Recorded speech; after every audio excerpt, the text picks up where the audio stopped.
do Atlanta and Carolina have their franchise quarterbacks? What is going on with the quarterback situation over in New Orleans? And does Tampa Bay have enough to defend their championship crown? Let's find out.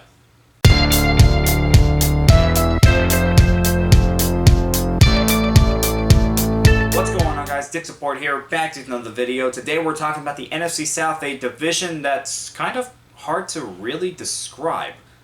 The best way I can put it is expect everything and nothing.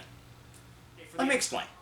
For the Atlanta Falcons, we know Michael Penix is going into the season as the presumed starter.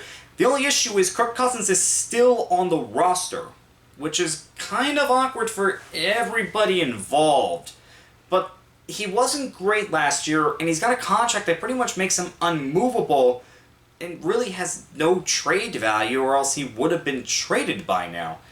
So yeah, it's nice to have a veteran quarterback as a backup to a young guy, but at the same time, you're still paying your backup quarterback a lot of money to sit on the bench, presumably.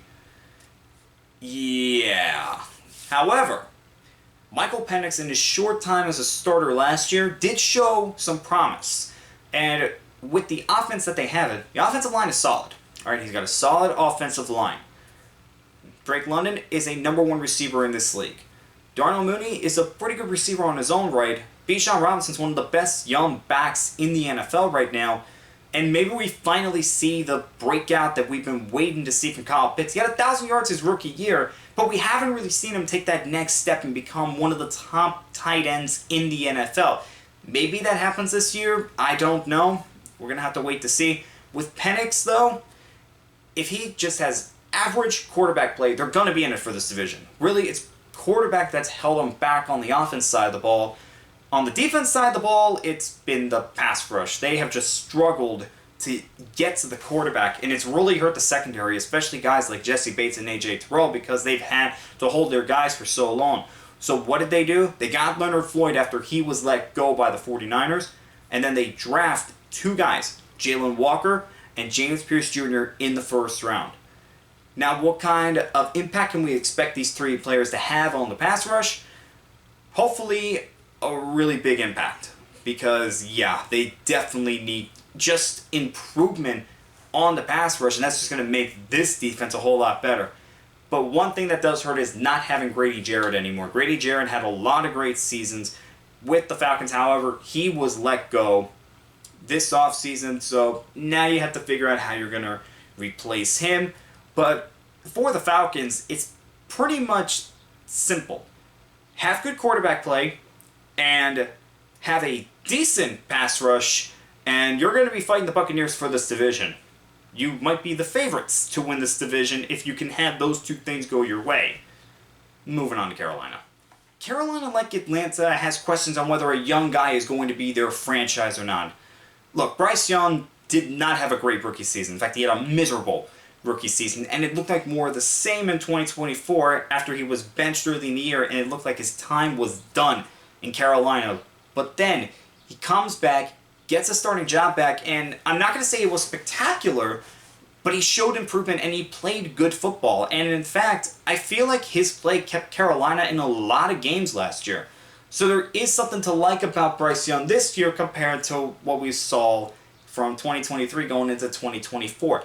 Now the big question is, can he take the next step and show Carolina that they don't have to worry about a quarterback for a long time?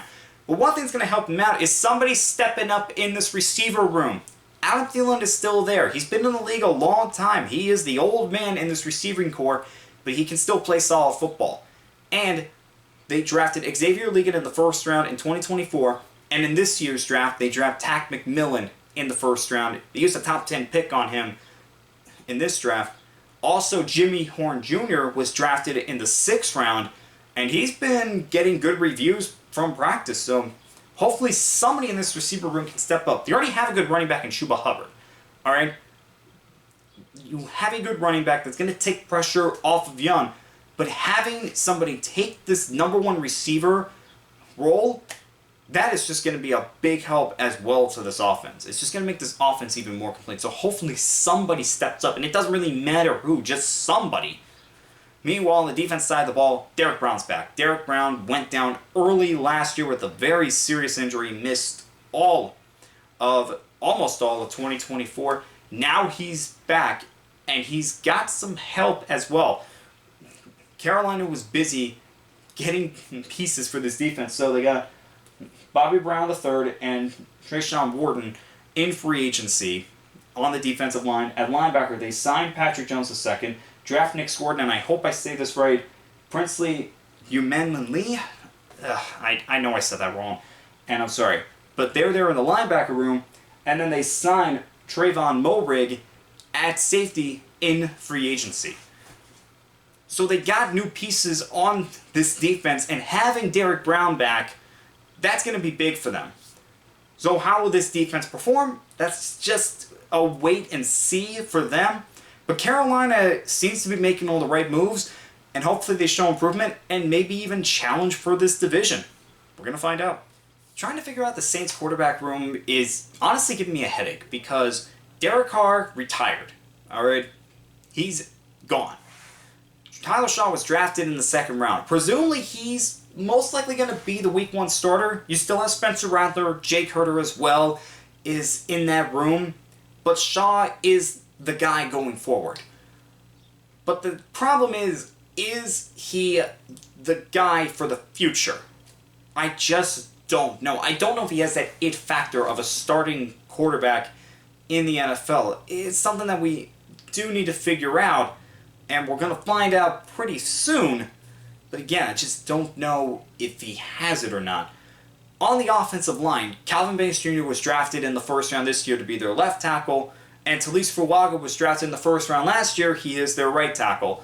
But I'm not really too concerned about them because the Saints have been really good at drafting offensive linemen in the last decade. Anytime they get their hands on an offensive lineman, they turn him into a pretty good player. So I'm not too worried about that. I think New Orleans is going to be able to develop both of those guys into quality tackles in the NFL. My most concern is the quarterback room, and it's not even because of the weapons around him. Alvin Kamara is still a pretty good running back in this league.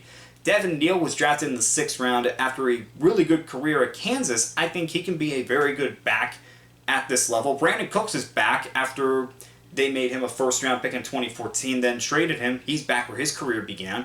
Chris Olave, when healthy, is a number 1 receiver in this league. And Rashid Shaheed is a playmaker waiting to happen. So there's good pieces on this offense, and they could be a very solid offense in the league. I just don't know that because of the quarterback room. And really on the defense side of the ball, the only questions I have are, does Chase Young finally have that breakout? Do we finally see him get double-digit sacks in a season?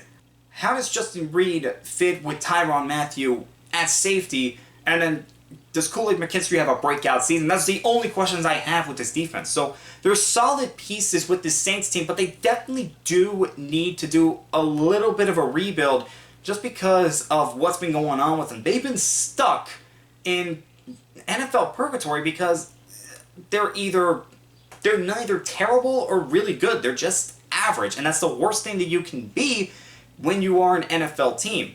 So it looks like they are going the rebuild mode. I just don't know who's going to stick around long enough to where they can finally get to a place where you can consider them contenders again if they can do this right. Yeah, the next few years are going to be important to watch with the Saints. Tampa is the only team where I really don't have to talk about quarterback very much because Baker Mayfield is a proven winner in this league. I mean, look what he did with Cleveland, now with Tampa Bay. They're happy to have him on the team. The only question is, can you win a Super Bowl with him? Not entirely sure on that. That's something we have to figure out. But Baker Mayfield's a good, solid quarterback in this league, and considering what's going on with everybody else in this division, the Buccaneers are happy to have him. Now, in the receiver room, Emeka Buka was drafted in the 1st round. So now the question is going to be, Mike Evans and Chris Godwin, how much longer are they going to be in the Tampa Bay uniform? Chris Godwin has been one of the best number 2 receivers in this league since he came in 2017. Meanwhile, Evans, he's going to be a Hall of Famer. I mean, 11 years, 11,000-yard seasons. That is just something that's amazing, and I don't know when we're going to see that again, if we ever will see that again. it's just an amazing career that Evans has had. We know he's going to be a Hall of Famer someday. There's not much more I need to say about Mike Evans. So the only question I have is, when does Emeka start to take that number one role from Evans? Probably not going to be this year as he gets his feet wet. Probably going to be more of a number 3 receiver. But seeing his development as the season goes on is definitely something to look out for. Meanwhile, on defense, Hassan Reddick signed with the Buccaneers after that drama, to say a lack of a better word, when we're talking about what happened between him and the Jets last year. Hopefully he can put that behind him, because before that he was one of the most feared pass rushers in the NFL, and hopefully we see more of that this year and less of whatever that was with the Jets last year. The last thing I want to talk about is just them defending their division crown. Look, Atlanta, I mentioned this. Solid quarterback play, solid pass rush. They could be considered the favorites to win the division, and I did not take that lightly. I really do believe that, because this is a team that's had good play. They just haven't had it at the most important position for the longest time. So, what does Tampa Bay have to do? Well, they just have to keep pace. Alright, Tampa Bay, they've had a fight to keep their division crown for the last few years, and every time they come out victorious. Can they do this again? That's the big question. But again, we won't know until the season starts.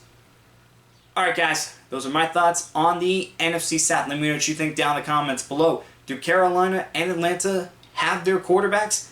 Do we think New Orleans has a quarterback on this roster that can provide solid play? And can Tampa Bay win this division yet again? Next up is going to be the AFC West, as I only have 2 divisions left. And as always, I'll see you guys next time.